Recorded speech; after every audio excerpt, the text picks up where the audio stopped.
Welcome to Plasticity, the Director's Cut.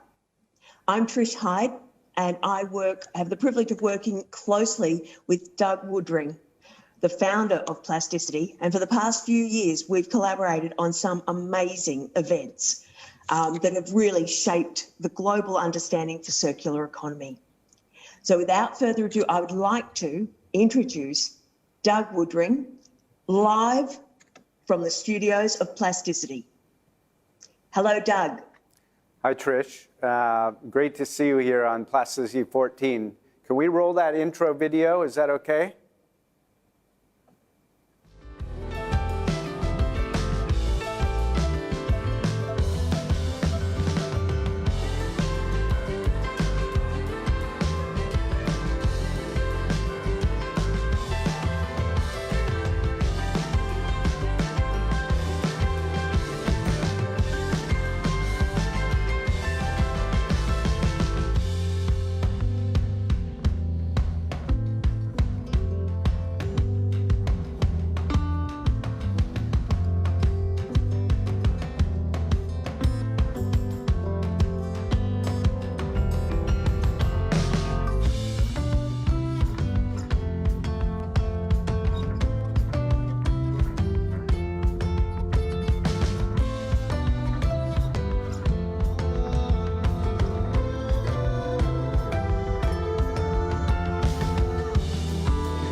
You started this back in 2012 with the Rio Earth Summit.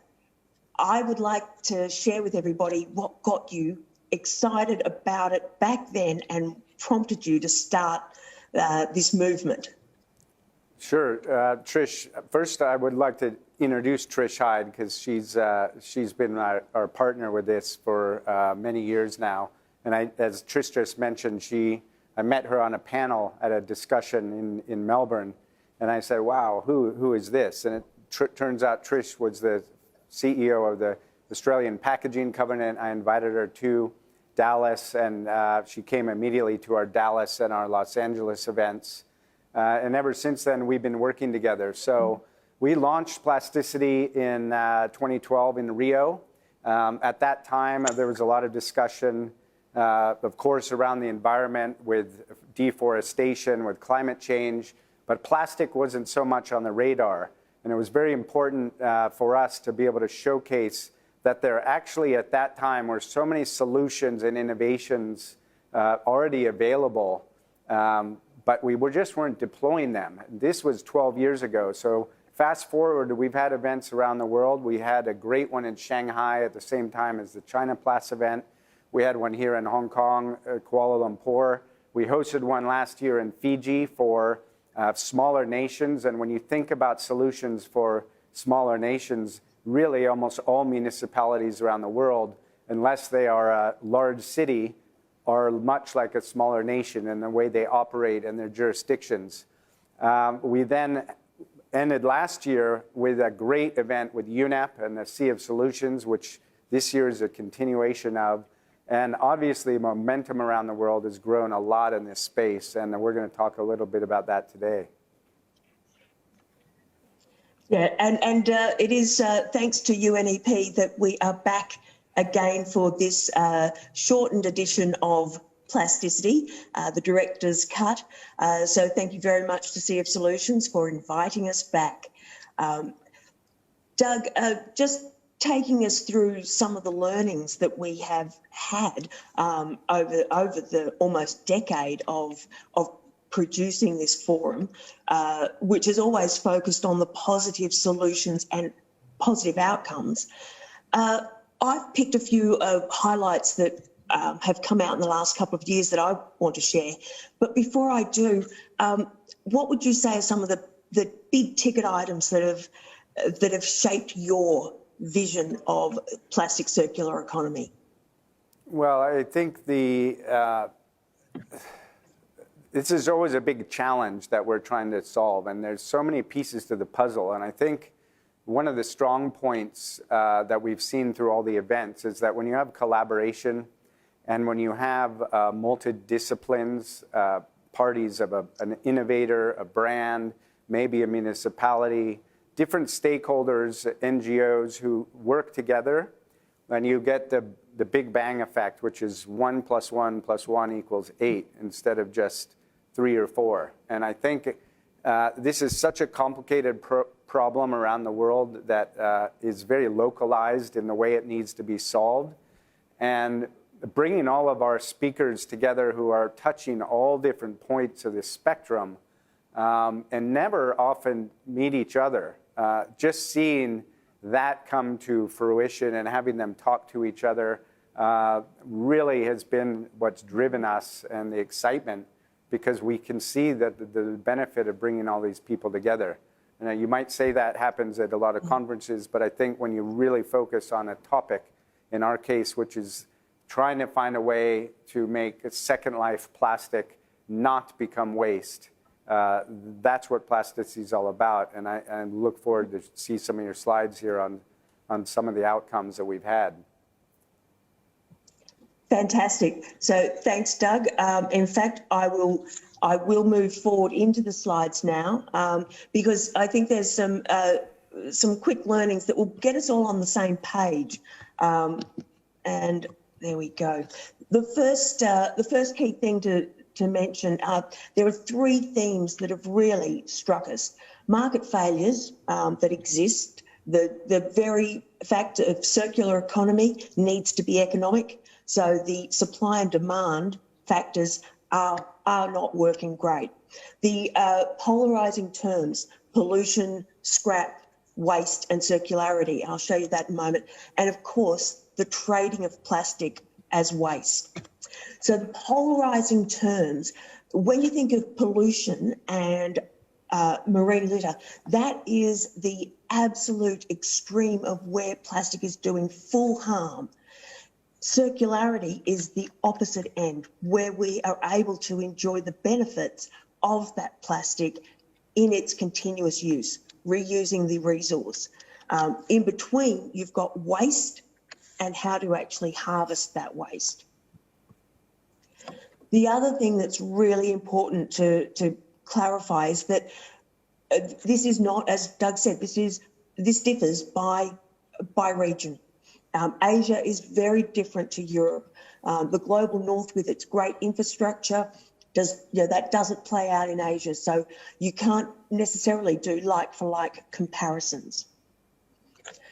This, I would encourage anyone who is interested in Asia waste streams to check out GA Circular's report on PET, because essentially what they found is even PET, the most valuable plastic that we have for recovery, is still leaking to the environment or landfill, which ends up being environment, at excessive rates. So 40-something%, 48% I think it is, that actually is not recovered.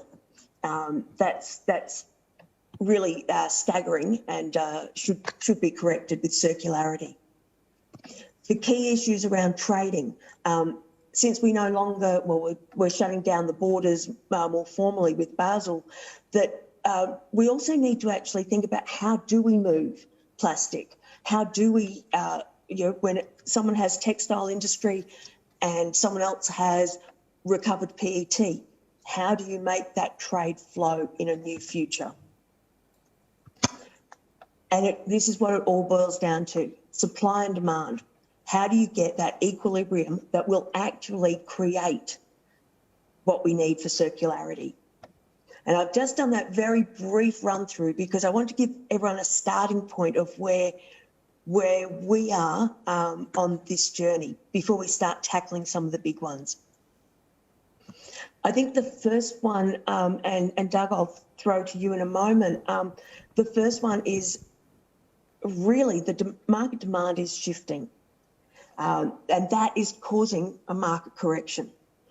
Where we had a lack of demand leading to plastic having no value, commitments made by corporates is actually changing that dynamic. And just for that, Doug, I know that you've done some research on the commitments, and then we'll flow into some more detailed line items, particularly on the 2020 reporting of targets and actual performance to those targets. But Doug, do you want to take us through the work that you've done here? Right. So, Trish, to your point about the supply and demand, I think it's important for everyone to really realize that the world has changed a lot in the last few years. When China banned plastic imports, many other countries followed suit. That then came with the period we have now with low oil prices, low demand for any recycled content, which means all the prices have dropped. But at the same time, we have global commitments from large multinationals around the world to increase their recycled content in material or increase the recyclability to 100%. The key one is increasing recycled content in their products. And the problem today is very hard for the supply chains to feed and give the material to these large companies who literally need hundreds of thousands of tons of material a year. And it's simply not possible to find that in our waste stream and environment today because we have not been investing in recycling and waste infrastructure enough to supply the 20 or 30 or 40% increases in recycled content that these companies have made. So 2 years ago, we were asked to do a survey from the United Nations Environment. We finished about a year ago with the premise that a lot of commitments are being made, but they're not necessarily being followed through with. They don't necessarily make the impact that we want, and they don't do what is planned. And we looked at 580 global commitments from the private sector, public sector, and the NGO sector, and found that most of them were actually not being achieved. Now, that doesn't mean that they were wrong. It doesn't mean they were set up the wrong way and they didn't have funding. But sometimes people changed. The departments changed. They didn't necessarily follow through, and they weren't transparent. So it was very difficult to actually find on websites and other locations if these were happening. And if you could go to the next slide, we can show you what we were looking at when we measured this. The current plastic commitments today or up to this date have been basically around building awareness, using science to investigate what the causes and problems are, maybe to promote different policy considerations. They often were one-off commitments. They didn't use a lot of sharing and collaboration, so one commitment is made, then another community doesn't necessarily learn from it. And if we continue with this business as usual style, which is basically make a commitment, feel good, and hope that the next 5 years gets better, we're not going to get very far. And there's a few reports that have come out that talked about this. But version 2.0 and the commitments that we have with a scorecard and a toolkit, we really look at how we drive action and scale, how we can replicate these kind of programs. Are they funded? It doesn't matter if it's a big project or a little project, but it probably needs resources and funding. Do they work with local governments and local municipalities because you need the stakeholders to be aligned? And can you accelerate and magnify these commitments by bringing in other partners? And usually that happens. And when we go to the next slide, you can see how some of the scoring and the facts fall out. So we looked at all the different types of commitment makers, the interventions that they wanted to do, whether it's waste management, whether it's a cleanup, whether it's different packaging, different type of material. Where was it? Was it on land? Was it in water? Was it in the ocean? Was it in a stream or river? And then we look at the velocity. What is the timeline to completion for these? Is it tomorrow? Is it in 5 years? Is it in 10 years? How much money was committed? If you have a small project, it doesn't necessarily mean that you need a lot of money. It could be extremely powerful and strong within that space. So it's not all about money necessarily. But if you needed funding, What was the status? Do you need more funding? Is there follow-on funding? Is there a third party that's going to help scale this up? And data capture. Transparency is one of the biggest things that we found to be lacking. And the problem with that is it reduces trust. And when you don't have trust, then the community doesn't necessarily feel good about the companies who are undertaking it, or the NGO, or the government who might be doing it. And so this is what we're trying to bring about as a better scorecard and toolkit. And magnitude, multi-actor, are there many people involved? Is it just one actor? It doesn't matter, but if you think about how that's going to be planned, is it a high income, high impact opportunity early, or it's a slow program that's going to gestate over 1 year or 3 years and then really pick up speed? And what is the intent here? Is it to make educational changes? Is it to drive policy? Is it to drive science? Is it to drive cleanups and sustainability? So if you go to the next slide, we can see some of the toolkits. So we have a scorecard. If you've made commitments in the past, you could look at the scorecard and the toolkit and improve those. If you're going to make new ones for version 2.0, you can come out of the gate with a whole new plan that is most likely going to be ready to work with others and replicate. So we're looking at the interventions. Are these projects done in different countries, in different cities? Can you learn from those? A lot of time we don't try to learn from each other enough. What are the expected goals and outcomes? And who's collecting the data? And what is your score? So when you evaluate this, self-evaluate it before you go into the commitment making, you can almost pre-decide whether this is as powerful as you wanted it to be, or whether you have to tweak a few of these points. If you go to the next slide, we can talk about, I think there was one slide before that. Yes, Doug, sorry. The point, happy trigger finger. The point is that when we now have this scorecard and toolkit, and I'll get into this a little bit later, as entities want to get engaged in plastic pollution around the world, and they do. It is big in the press. Many governments are on top of this. Everyone wants to know how. Many of the public wants to be involved, but they don't know how to get involved. We've created a new program, and I'll talk about the Commitment Accelerator for Plastic Pollution, to engage and incubate some of these commitments to make them better. And we believe through our work and plasticity that really having this collaboration of people together and making commitments and having visibility is going to be what changes the supply and demand situation, what is going to be what brings innovation and investment into the recycling sector, much needed, and the innovation and job creation that comes along with all of this. Thank you, Trish. Thanks, Doug. And one of the key aspects there about these commitments is that they are based on business need. So they're not going to go away quickly. Trust is the #1 sales factor. If brands lose the trust of their customers, they lose sales. And for 71% of people, brand trust equals their environmental impact. So this is really playing out to be an important factor for us in these commitments and why they exist and will continue. It's also interesting to note that from the investment world, plastic and climate change top the ESG risk charts. So it is up there for even the money flowing into businesses. There is a lot at stake.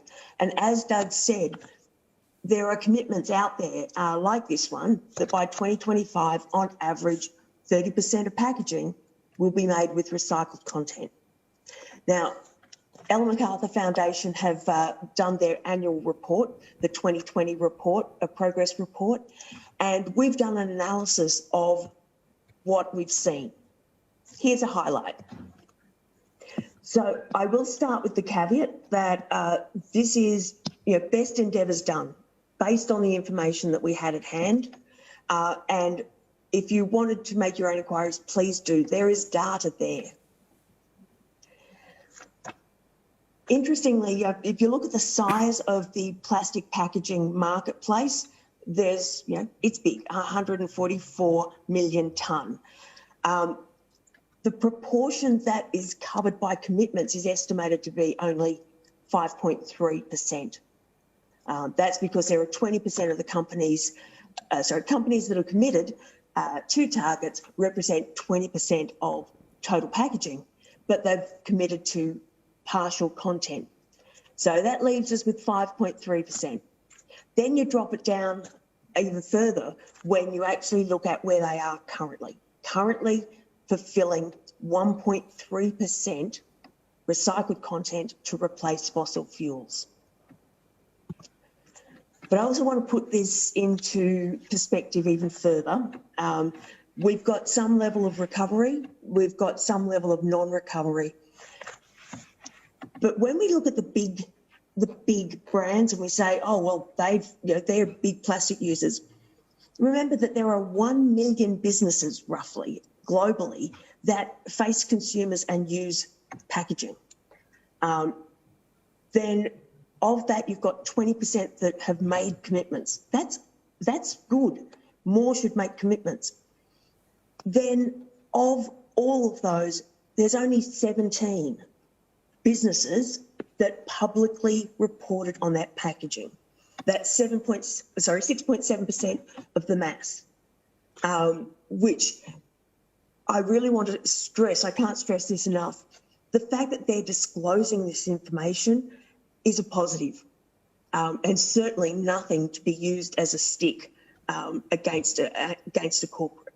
But it does give us some good information. So very, very briefly, we've got a very long tail. That's the first thing to recognise. There are some big players and they're the names that you know, but the tail goes on and on infinitum. They all have targets and they're all at different stages in their fulfilment. So here you can see that,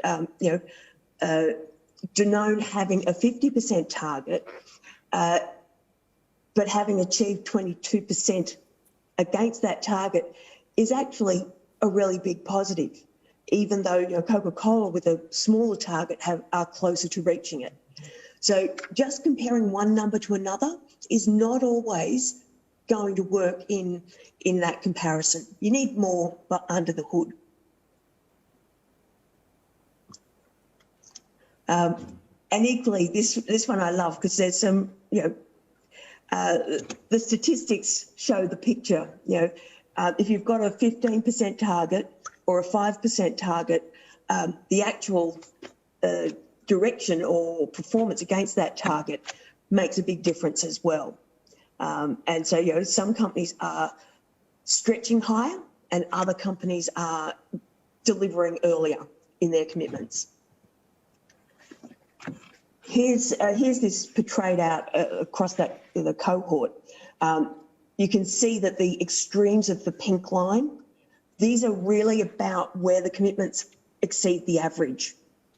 So there's a lot of commitments around the norm, but then you've got Danone, Innocent Drink, L'Oreal, for example, that have all gone that little bit further.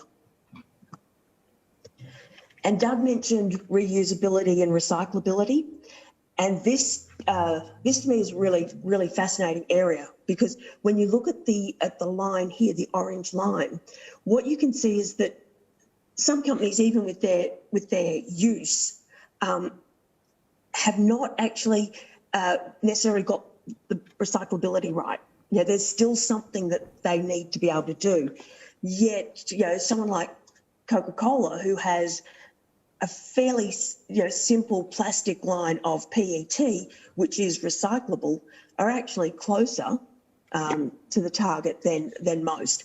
Innocent Drinks is also, PET based, so they have that same benefit of simple materials. And known non-recovery, this is where at the moment we know there's no solution for it. It's based on the data that we had in the report. So essentially it's looking at when you've got sachets, multi-layered plastics that we know are problems. And this highlights the need to work on those even more. And lastly, we talked about the market correction being that demand is being created. So to me, this shows that that is happening. The first two reports show 1.5 and 1.8 million tonne recovery, but the target over on the right actually shows that they've got a lot further to go. So if you think about it, the growth rate has to be 35% to actually, to get us to that. So each year the market will be growing. There will be more recycled content demand. So this is a positive step and takes us to the next layer of our session.